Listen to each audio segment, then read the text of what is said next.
वहीं दूसरी ओर झारखंड के चतरा में विमान हादसा हुआ। दिल्ली जा रही एयर एम्बुलेंस क्रैश हो गई। एयर एम्बुलेंस में सवार 7 लोगों की मौत हुई। रांची से दिल्ली लाया जा रहा था मरीज। पूरे हादसे की AAIB अब जांच करेगी।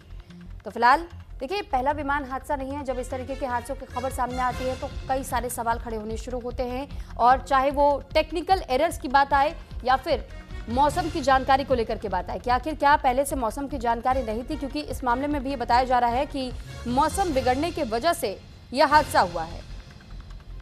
तो फिलहाल एयर एम्बुलेंस में सवार सभी 7 लोगों की जान चली गई है। दरअसल जिस वक्त ये विमान क्रैश हुआ, इसमें 7 लोग सवार थे, एक मरीज भी पहले से था, और जिंदगी के लिए उड़ान जरूर भरी गई थी, लेकिन जिंदगी हवा में ही समाप्त हो गई।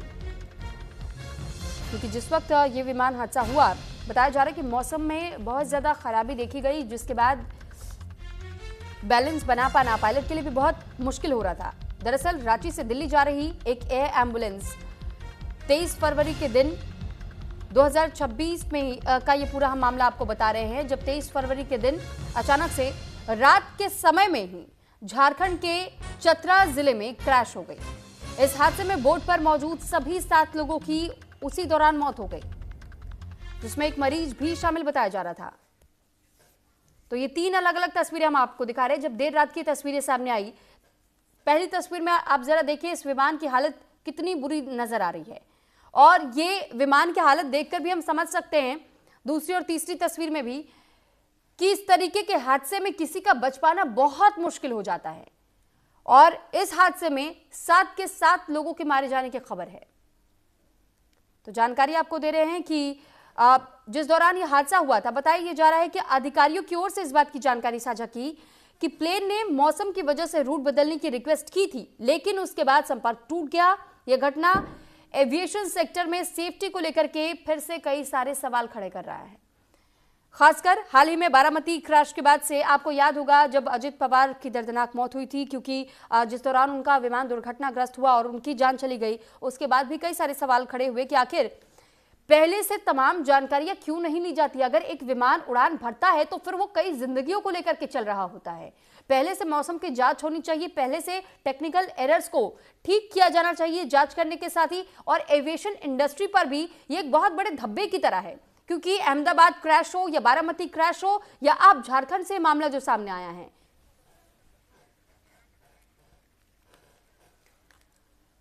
और इस पर ज्यादा जानकारी के साथ न्यूज रूम से यूसुफ अंसारी हमारे साथ कंसल्टिंग एडिटर जुड़े हुए हैं। यूसुफ जी, सबसे बड़ा सवाल यही है कि एविएशन इंडस्ट्री में आखिर इन दिनों चल क्या रहा है, और वाकई काले धब्बे की तरह ये साबित होता जा रहा है ये समय, क्योंकि पहले हमने देखा अहमदाबाद प्लेन क्रैश, उसके बाद हमने देखा बारामती विमान हादसा जिसमें अजित पवार की जान चली गई, और अब झारखंड में यह हादसा हुआ। 7 लोगों की जान गई है, जिसने की जिंदगी बचाने के लिए उड़ान भरी थी, लेकिन सबकी जिंदगी अलील गई। देखिए, बात बिल्कुल सही है। पिछले 1 साल में कई हादसे ऐसे हो चुके हैं, और ये एयर क्राफ्ट की सुरक्षा पर गंभीर सवाल खड़े करते हैं। खासकर अगर हम कल की घटना की बात करें तो ये गंभीर मामला है, और इसको लेकर के परिवार की तरफ से जो मरीज़ जिसकी जान बचाने के लिए उसे झारखंड से दिल्ली लाया जा रहा था, उसने भी गंभीर सवाल खड़े किए हैं। अब बात तो ये भी आ रही है सामने कि शायद उनसे ज़्यादा पैसे चार्ज किए गए, लेकिन इस बारे में कोई पुख्ता बात नहीं है। जो सरकारी रेट है एयर एम्बुलेंस का वो 3,10,000 रुपये है। पहले 5 लाख रुपए था, लेकिन 1.5 साल पहले कैबिनेट ने उसमें रियायत देते हुए 3,10,000 रुपये कर दिया गया। ये भी कहा जा रहा है कि शायद उनसे ज़्यादा पैसे वसूले गए हैं, लेकिन इस बारे में कोई खुल के वो अभी नहीं बोल रहे हैं। लेकिन उनका कहना यह है कि भाई हम अपने मरीज़ की जान बचाना चाहते थे। वो जिसकी मौत हुई है, जो मरीज़ था, वो मात्र 41 साल उनकी उम्र थी, और वो किसी हादसे में झुलस गए थे। 65% तक वो झुलसे हुए थे, और झारखंड रांची में उनका इलाज चल रहा था। उन्हें फिर दिल्ली लाने की बात हुई तो उन्होंने एयरक्राफ्ट एम्बुलेंस किया, तो उन्होंने गंभीर सवाल उठाए हैं झारखंड की स्वास्थ्य व्यवस्था पर। उनका कहना है कि अगर झारखंड में बेहतर स्वास्थ्य सेवाएं होती तो यहीं पर उनका इलाज हो जाता और उन्हें दिल्ली ले जाने की नौबत नहीं आती। उन्होंने इतना पैसा भी खर्च किया जैसे तैसे करके, और उनकी जान नहीं बच पाई है। एक तरफ तो मामला ये है, दूसरी तरफ मामला ये है कि ये भी शुरुआती जांच में तो ये पता चला है कि ख़राब मौसम की वजह से प्लेन क्रैश हुआ है, और 7:11 पर उसने बिरसा मुंडा एयरपोर्ट से, रांची का जो बिरसा मुंडा एयरपोर्ट है, उससे उड़ान भरी थी, और 7:34 पर लगभग उड़ान भरने के करीब 20 मिनट के बाद ही 20-25 मिनट के बाद ही यह हादसा हो गया।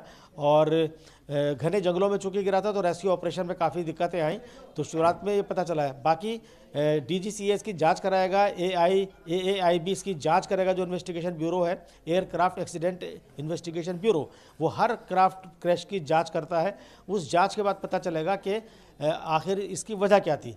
आपको याद होगा कि 1 महीने के अंदर ये दूसरा प्लेन क्रैश का मामला है। 28 जनवरी को बारामती में प्लेन क्रैश हुआ था, जिसकी जांच अभी चल रही है, उसकी रिपोर्ट नहीं आई है और अभी खबरें ये आ रही हैं कि उसका ब्लैक बॉक्स ही ख़राब हो गया है। तो एक गंभीर मामला है और अब ये मामला सामने आ गया है और इसमें एक मुख्य सवाल ये उठ रहा है कि जो प्लेन हादसे का शिकार हुआ है वो प्लेन 1987 का शायद 39 साल पुराना प्लेन है।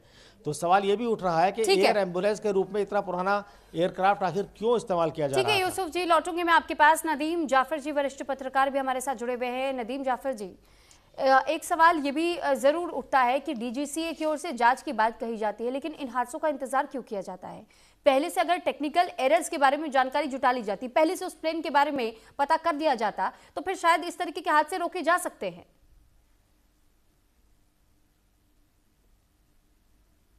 नदीम जी, आवाज मिल रही है आपको?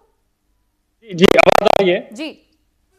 मैं आपको बताना चाहूंगा कि संजय प्रसाद जो है वो लातेहार के रहने वाले थे। उनका एक होटल का व्यवसाय था। 16 फरवरी को उसमें आग लगती है। आग लगने के बाद पेशेंट को लेके देव कमल हॉस्पिटल रांची आते हैं। रांची में आने के बाद उनको मेडिकल टीम दिल्ली के लिए प्रेफर करती है। इसी बीच में जो संपर्क करते हैं लोग कि जेट एक लेकर एयर एम्बुलेंस लेकर जाया जाए, तो रेड बर्ड कंपनी को ये MOU जो है वो गवर्नमेंट के साथ हुआ था और उसी को वहां पे डॉक्टर को संपर्क करते हैं और लेकर 7:30 बजे कल यानी शाम के 7:30 बजे रवाना होती है। इस बीच में मौसम जो है बिहार, झारखंड, पश्चिम बंगाल में थोड़ा खराब था। इसी बीच में ATC से संपर्क आधे घंटे पहले, बने 7:30 से 8 बजे के बीच में संपर्क टूट जाता है और विमान सिमडेगा में क्रैश करती है। इससे बीच में ये जो डॉक्टर के बारे में बताया, डॉक्टर विकास गुप्ता थे, ये सदर हॉस्पिटल के गवर्नमेंट डॉक्टर थे और इस तरह की प्राइवेट एम्बुलेंस जो है उनको हायर करती थी। वो 7:02 में उस पर चढ़ते हैं, सभी पेशेंट को लेकर निकलते हैं और इस बीच में हादसा हो जाती है। दूसरी बात यह है कि यहाँ पर जो इसके बारे में बताया जा रहा है कि जो ये कंपनी है ये 1987 में कंपनी बनी है और अभी 3 साल पहले गवर्नमेंट ने इनके साथ MOU किया था। तो कहीं ना कहीं टेक्निकल मैटर रहा है, कहीं तकनीकी खराबी हुई है। इससे पहले क्यों जांच किया नहीं गया? ये फ्लाइट प्राइवेट फ्लाइट है, लोग यहाँ पर परेशान होते हैं। जहाँ तक झारखंड में 65% जो है ये पेशेंट जले हुए थे। बर्निंग इशू इतना होने के बाद भी अगर स्टेट गवर्नमेंट यानी रिम्स या यहाँ पर ऐसी व्यवस्था नहीं है कि ये इनको रिकवर किया जाए। फिलहाल आपका बहुत धन्यवाद तमाम जानकारी हम तक पहुंचाने के लिए।